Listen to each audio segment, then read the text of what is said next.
Muito boa noite, hoje é dia 25 de novembro, eu sou Gabriel Santana Weiner e esse é o Andei Pensando, o nosso ponto de partida para tentar entender um pouco melhor o que está acontecendo no Brasil e no mundo, com contexto, com análise e com a minha opinião, claro. Hoje a gente vai falar, claro, da antecipação da prisão do ex-presidente Jair Bolsonaro e de tudo que mudou a partir dela, incluindo os impactos políticos, jurídicos e eleitorais que esse movimento causou. E ainda tem o quadro Descompliquês, onde eu tento traduzir algum conceito, um termo ou uma especificidade do nosso sistema político, jurídico ou econômico. Então, bora começar o Andei Pensando de hoje, porque tem muito assunto pra gente render.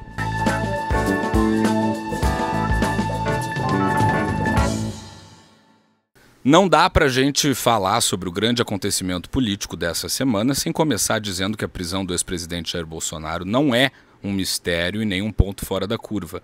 Ela é consequência mais óbvia de uma trajetória que sempre avançou no limite da irresponsabilidade e que depois de anos finalmente encontrou um limite institucional que não se comove com live, meme ou hashtag. O fato é simples, quem usa tornozeleira eletrônica está em casa por uma concessão da justiça. E quem tenta burlar a tornozeleira abre mão dessa concessão. É assim para qualquer réu, para qualquer investigado, para qualquer pessoa submetida à lei. Não é autoritarismo, não é perseguição. É o mecanismo mais básico de um Estado que precisa garantir que as suas decisões sejam cumpridas. Isso não exime o Supremo e o ministro Alexandre de Moraes de críticas duras pela condução desse e de vários outros processos. Mas a regra é clara e vale para todo mundo. E aí que entra o absurdo do final de semana, né? A ideia de soldar a tornozeleira, de tentar travar o equipamento que justamente permitia ao ex-presidente responder em casa, né? Isso não foi um gesto de resistência, foi um gesto de sabotagem contra si mesmo, assim como foi a eleição de 2022, que Bolsonaro perdeu não por competência exclusivamente do presidente Lula, mas pela sua afobação e também dos seus apoiadores, como a Carla Zambelli, né? Quem não lembra? Ela achou que era uma boa ideia sair correndo atrás de um provocador com uma arma em punho numa rua aqui de São Paulo um dia antes das eleições. E as justificativas que apareceram para esse movimento do ex-presidente de tentar soldar a tornozeleira, né, surto, vozes, paranoia de que a tornozeleira tinha uma escuta invisível, essas justificativas só mostram que o vitimista virou estratégia de sobrevivência do bolsonarismo. Só que o que agrava tudo não é a ação em si, é a coreografia do entorno. Live atabalhoada, chamado à vigília, assessores perdidos, os filhos sempre piorando o que já estava ruim. É uma família que, diante de qualquer exigência de frieza, entrega muita temperatura e muita confusão. E nesse ponto o país precisa enxergar o óbvio, né? A prisão não foi fabricada, ela foi provocada. E foi provocada por impulso, por amadorismo, por uma incapacidade crônica de lidar com a realidade institucional. E é impressionante como ainda existe quem romantize a esculhambação, como se liderança fosse gritaria e como se soldar uma tornozeleira fosse um ato de coragem política e não o que de fato é, uma tentativa mal feita de fraudar o próprio direito de estar em casa. Em qualquer sociedade funcional, esse episódio despertaria uma pergunta básica entre os apoiadores, né? Eu realmente quero entregar o meu destino a quem age dessa maneira, mas aqui não. Aqui no Brasil, a gente ainda confunde aventura com liderança, drama doméstico com política e descontrole com espetáculo. E talvez esse seja o primeiro aprendizado desse caso, né? Não é só sobre o ex-presidente preso. É sobre a maturidade do país para deixar a dependência emocional do caos bolsonarista e voltar a tratar a política como responsabilidade, não como performance.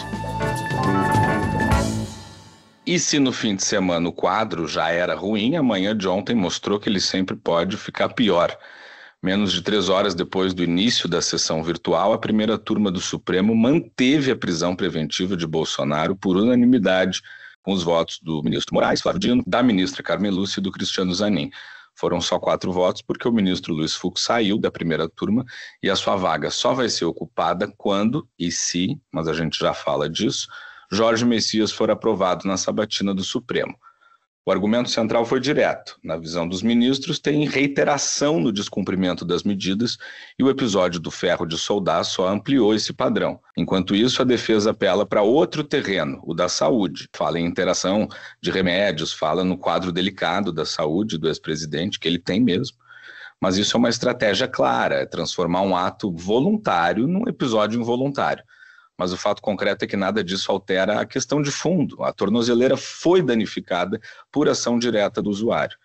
E para piorar o cenário jurídico, a defesa ainda não apresentou os embargos de declaração que, a bem da verdade, só serviriam para empurrar o processo para frente sem mudar o resultado do julgamento da tentativa de golpe. Agora só sobra o caminho dos embargos infringentes, mas esses, pela própria jurisprudência do Supremo, só são aceitos quando existem 2 votos ou mais pela absolvição na turma, o que não é o caso, já que só o ministro Fux divergiu da condenação, Ou seja, o processo está maduro. E assim, bloco por bloco, então, decisão por decisão, a situação do Bolsonaro vai saindo da narrativa da perseguição e vai entrando no terreno mais duro da responsabilidade jurídica. Porque, no fim das contas, o que o STF fez dessa vez foi só o óbvio, foi responder ao fato com a lei e não com a comoção. E aí, quando o STF faz o que o STF faz, a política brasileira faz o que ela também mais sabe fazer, que é inventar uma saída pela lateral. No segundo em que a prisão do Bolsonaro virou um fato e não mais uma ameaça, a palavra anistia voltou a subir a rampa do Planalto, a descer as escadas do Congresso e a circular principalmente nos grupos de WhatsApp. E o mais impressionante não é a anistia em si, é a coordenação desse teatro. Para alguns é um plano antigo, guardado para ser usado quando o ex-presidente fosse preso pelo julgamento da tentativa de golpe. Para outros é um improviso do tamanho do pânico. A verdade provavelmente está aí no meio, uma mistura de cálculo com surto. E a coisa chega a beirar o ridículo quando a gente vê a cúpula do bolsonarismo tentando organizar a resistência como se fosse uma reunião de família disfuncional, porque foi isso que foi a reunião de emergência do PL, convocada pelo presidente do partido, Valdemar Costa Neto, ontem, segunda-feira. Teve Michele Bolsonaro dando bronca, Flávio Bolsonaro virando porta-voz ungido do pai, Carlos Bolsonaro numa fase de elogios espirituais e até o Jair Renan, vereador em Balneário Camboriú, puxado ali para o palco pela madrasta, com quem ele não se dá bem, para uma oração ecumênica de salvação do pai dele. Tudo isso enquanto o deputado Alexandre Ramagem está foragido em Miami e mandando recado do aeroporto como se fosse uma ex-namorada arrependida, quase pedindo desculpa para os colegas de legenda por ter fugido. Mas o ponto político é esse. O movimento pela anistia hoje não é jurídico, ele é eleitoral e é vingativo. É uma mistura quase química, de ideologia, vingança e oportunismo, um clássico de Brasília. Tem, claro, um elemento ideológico, um bolsonarismo que precisa manter viva a narrativa da perseguição para não desmoronar como projeto. Se não existir injustiça, não existe coesão, e se não existe um mártir, não tem a mística em torno do mito, Mas tem também vingança, e não é uma vingança sutil. No Senado, Davi Alcolumbre não esconde que quer mandar um recado para o Palácio do Planalto de que não esquece uma humilhação, muito menos uma humilhação como a de ter um nome seu, indicado para o Supremo, descartado. Ele queria Rodrigo Pacheco e não Jorge Messias. Mas tem um pragmatismo também, e esse é o mais engraçado. O Hugo Mota quer parecer um presidente da Câmara que tem pulso, sem entrar num duelo direto com o Supremo, porque ele sabe que a imagem dele saiu relativamente bonita, com o PL antifacção. Ele não vai queimar isso por causa de um símbolo bolsonarista aparentemente em desgraça, mas também não anda feliz com o governo. E o bolsonarismo, no meio disso tudo, age como sempre, com um pé na ideologia e outro na teoria da conspiração. E a cabeça sempre no mundo mágico, onde basta o senador fazer uma live chamando de vigília que tudo se resolve. Para esse grupo, a anistia não é um projeto, ela é uma oração legislativa. E a devoção é tão grande que a gente vê que para alguns apoiadores, como que vocês estão vendo, que a minha amiga e colega de timeline, Kelly Matos, registrou, não basta adorar o mito, é preciso se parecer com ele. E o cenário que emerge disso é um painel das mesmas bizarrices de sempre. É um deputado foragido em Miami mandando desculpa pelo Zap, é a Michelle disciplinando a tropa como se o PL fosse uma célula, né, da família Bolsonaro e não um partido político.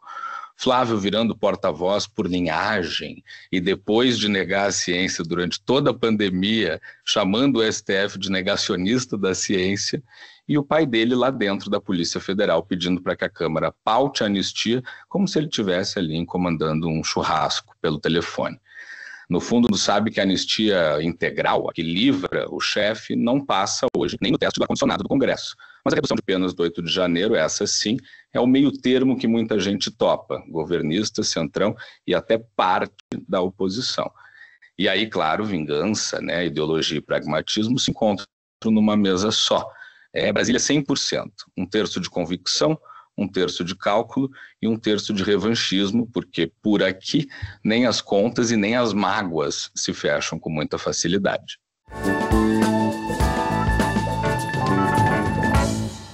E bora para os compliquês dessa semana. Hoje eu vou te explicar por que a anistia ampla, geral e restrita não passa no Congresso.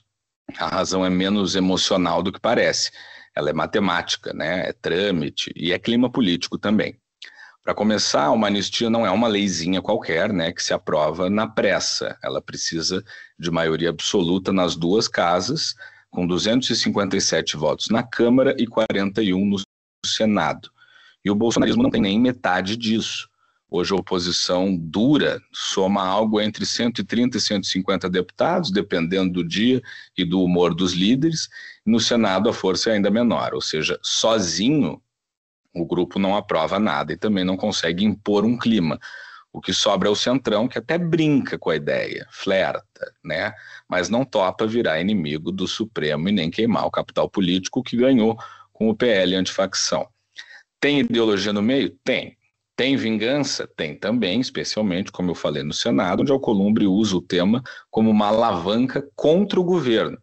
Há quem diga que o presidente do Senado vem falando que topa pautar a anistia se ele garantir votos contrários na sabatina de Jorge Messias para o Supremo Tribunal Federal. Mas pautar é uma coisa, aprovar é outra, e nada disso forma maioria em nenhuma das duas casas. O que existe hoje é, no máximo, espaço para discutir a redução de penas dos réus menores do 8 de janeiro, né, a tal da dosimetria, mas o líder do PL, Sóstenes Cavalcante, já disse que eles não têm compromisso nenhum com esse projeto, que é relatado pelo deputado Paulinho da Força. Ao que tudo indica, a anistia para todo mundo, incluindo o chefe, é só uma palavra bonita que está rodando pelos grupos de WhatsApp.